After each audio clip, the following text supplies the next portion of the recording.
रंग बिरंगी परियों की कहानी। एक समय की बात है। एक सुंदर और हरा भरा राज्य था जिसका नाम था परीलोक।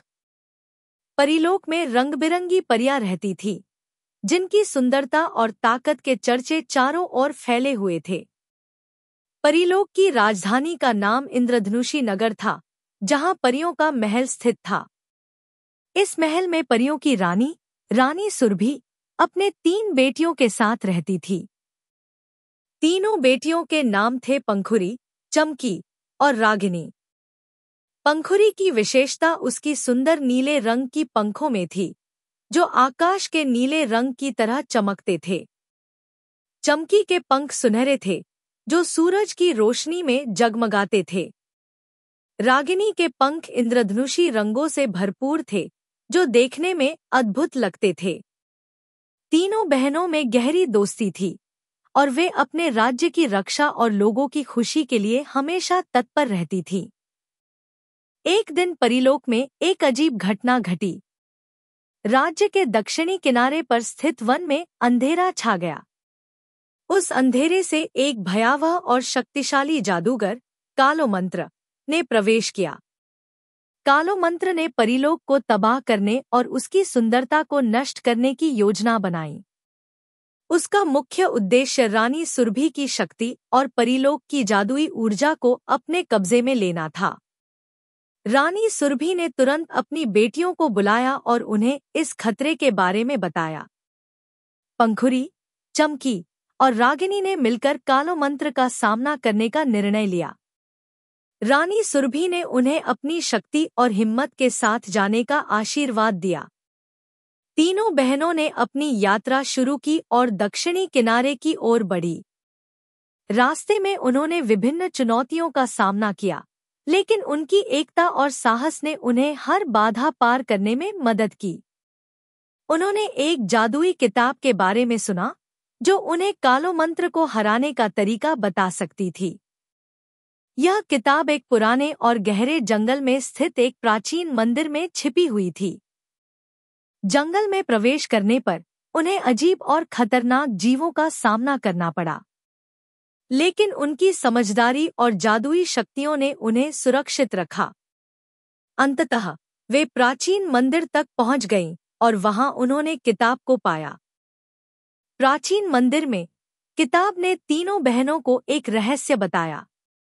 किताब ने कहा कि कालोमंत्र को हराने के लिए उन्हें अपने व्यक्तिगत गुणों और शक्तियों को मिलाना होगा।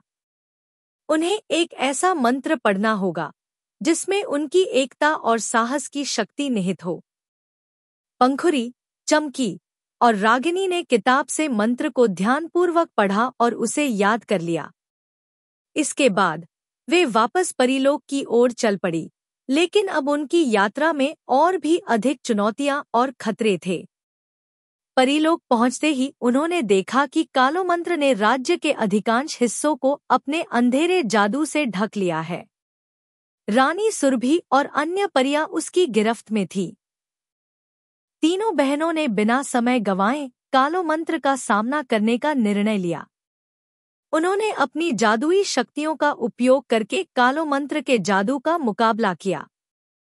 पंखुरी ने अपनी नीली पंखों की चमक से अंधेरे को काटा, चमकी ने अपने सुनहरे पंखों की रोशनी से दुश्मनों को अंधा किया और रागिनी ने अपने इंद्रधनुषी पंखों से सुंदरता और शांति का संदेश फैलाया। जैसे ही वे कालोमंत्र को हराने के करीब पहुंचे, उन्हें एक चौंकाने वाला सत्य पता चला।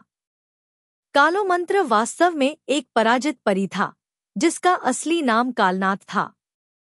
कालनाथ कभी रानी सुरभि का सबसे करीबी दोस्त और सहयोगी था, लेकिन कुछ गलतफहमियों और अहंकार के कारण उसने अंधकार का रास्ता चुना था। कालनाथ की कहानी सुनकर तीनों बहनों ने महसूस किया कि उनके सामने केवल एक दुश्मन नहीं, बल्कि एक दुखी आत्मा थी जिसे माफी और प्यार की जरूरत थी। तीनों बहनों ने मिलकर कालनाथ के दिल को बदलने की कोशिश की। उन्होंने उसे याद दिलाया कि वह भी एक समय परीलोक का हिस्सा था और उसमें भी अच्छाई थी।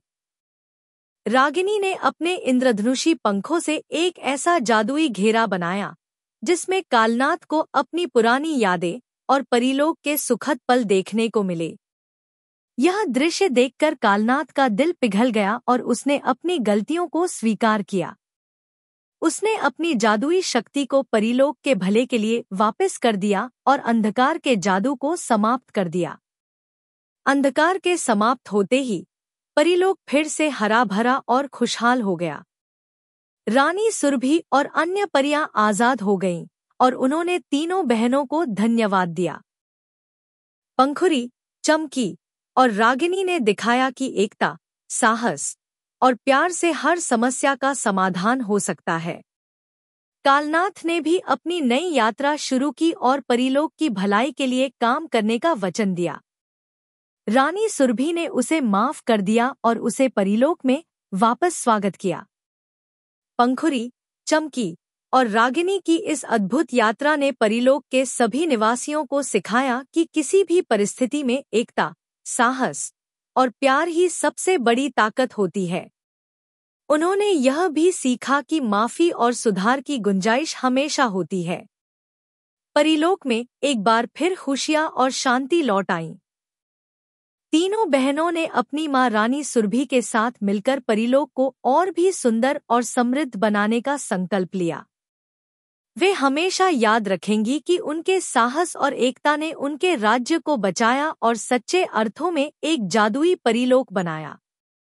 इस प्रकार रंग-बिरंगी परियों की कहानी एक खुशहाल अंत के साथ समाप्त होती है, जिसमें प्यार, साहस और एकता की जीत होती है।